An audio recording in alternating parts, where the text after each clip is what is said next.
And welcome back to another episode of Pokemon Knowledge. On today's episode, we're going to talk about card grading, but more importantly, we're just going to strictly be focusing on bulk grading. And what does that mean? What does 2021 bring for bulk grading? But most importantly, what is going to happen to the Pokemon market after all these bulk submissions that are sitting at all the different grading companies actually hit the market? And obviously, the biggest factor of that just being turnaround times right now. You know, the big five companies right now for grading, which is PSA, Beckett, GMA, CGC, and SGC. On a low end was CGC at 30-day turnaround times, but they've recently just bumped that up to 60 days as of the time of recording this video. GMA is a little less than that at 45 days. Beckett is, pretty couple months, but the big one obviously being PSA 6 to 9 months. So right now at all these grading card companies is just tons of bulk submissions waiting to be graded. And what exactly is the Pokemon market going to look like when all these cards hit the market? So that's really what I'm going to be trying to focus on in this video and talking about not just bulk submissions, but like the Pokemon market when all these hit.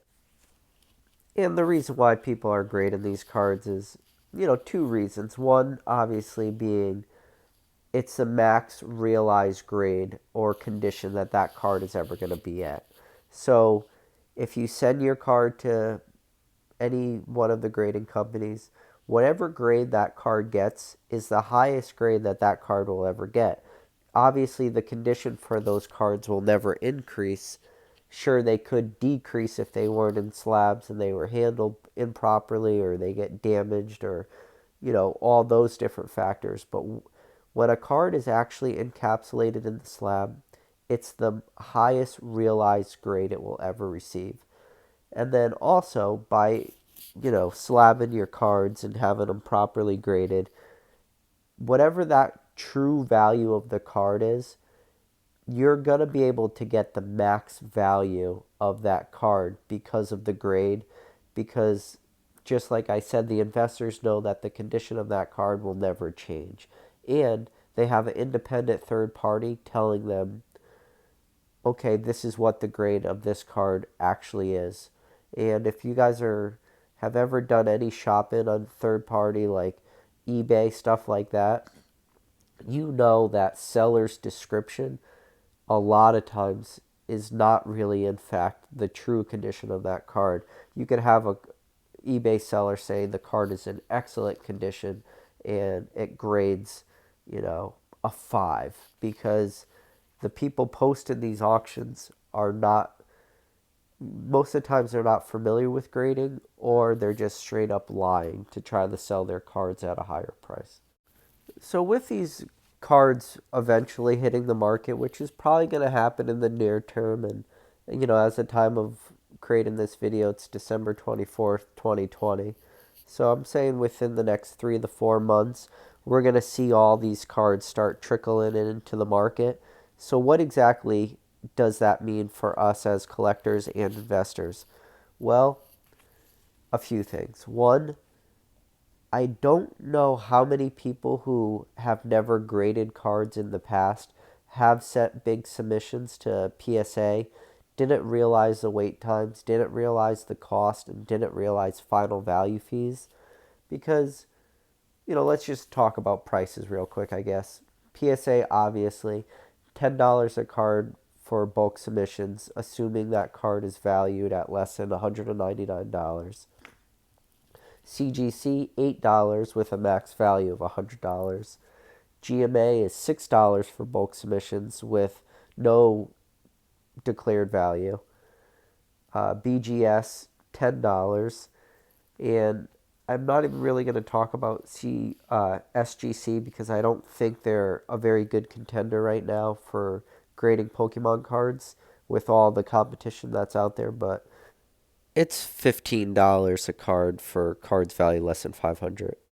And also something, pretty important to note right now. These prices are being quoted in this video at the end of 2020. It's very possible we see price increases for all these bulk submissions.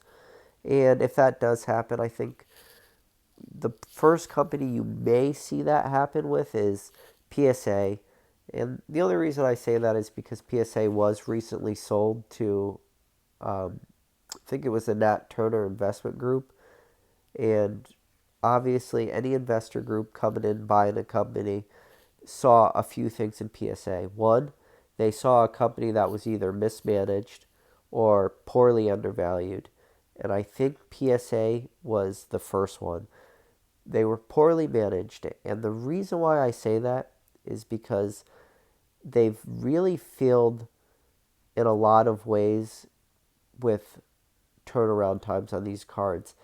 But more importantly than that, they failed on transparency to us, the customers, where they've given us these quoted turnaround times and they're not even close.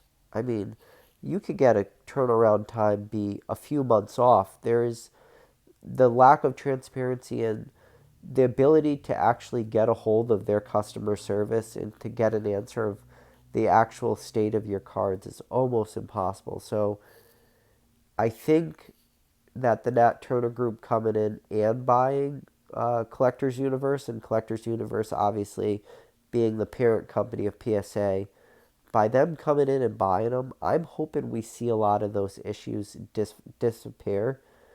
And yeah, there's like the conspiracy theory out there that PSA does a few things. One, they artificially keep down the amount of Gem-Mint 10s in circulation by purposely giving cards lower grades of 9s.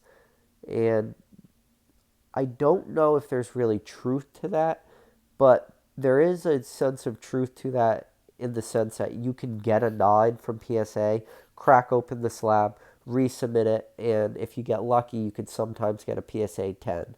And that is true. We've all seen the videos of people doing that in the past. Now, for the conspiracy, are they doing it on purpose? I don't know, because obviously the graders are not all the same person, so you could just get lucky and have a grader who's not as harsh as a previous grader. But again, there's no fact to that.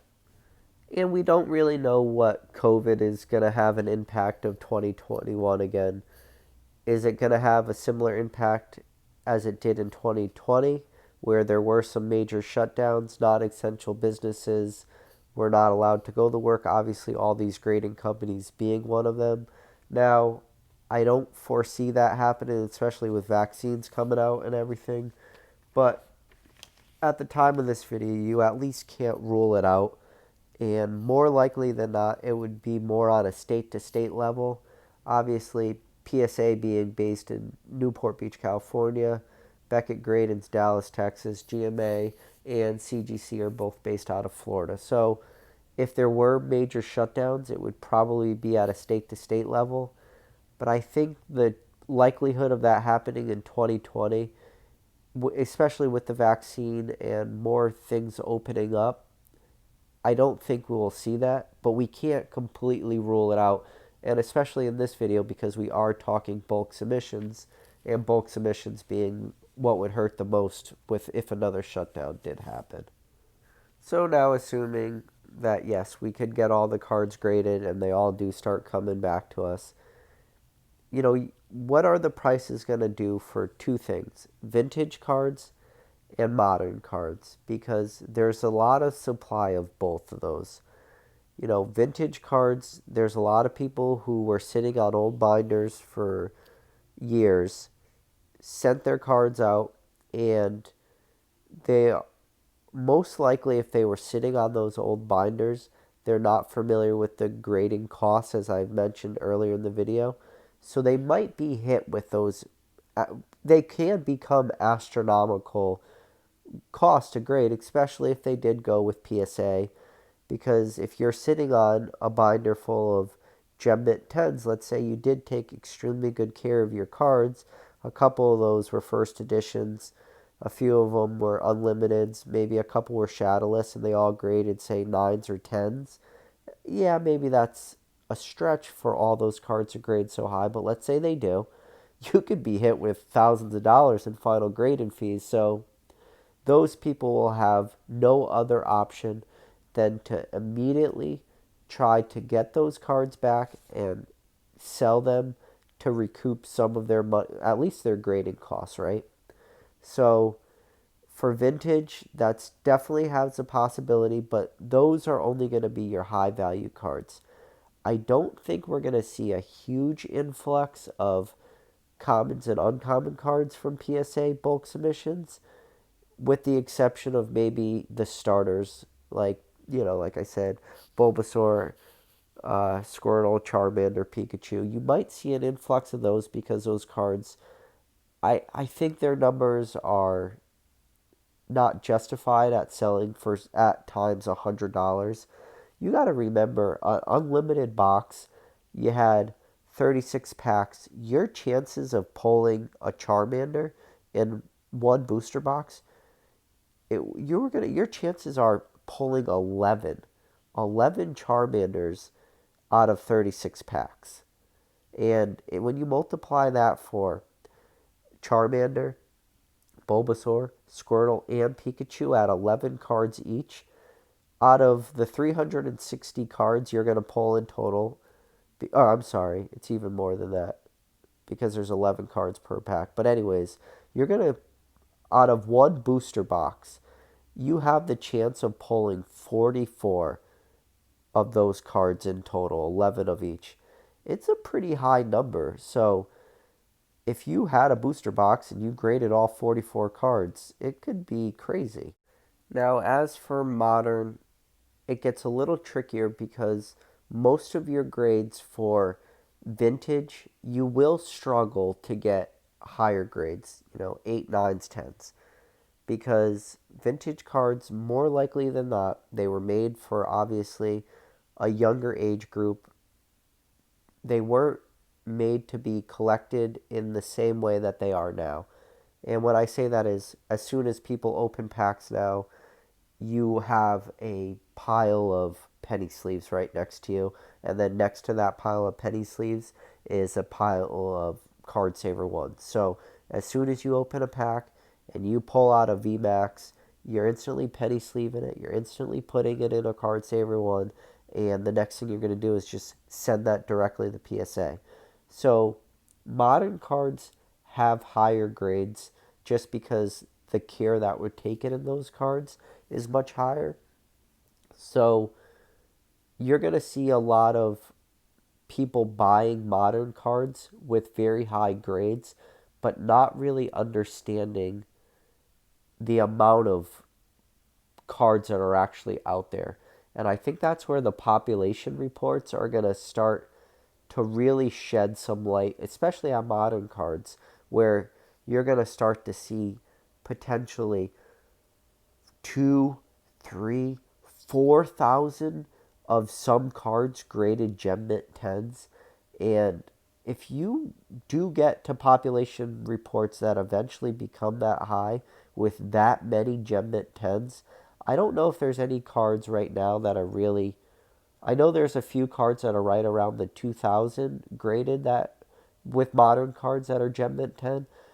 But once you do continue to grade these cards and eventually, yeah, you get to these 4,000 or 5,000 Gem Mint 10s within the population, I don't really know what that's going to do to the modern price of cards. It could potentially crash unless there's enough people out there who are actually collecting and not trying to flip cards and make money.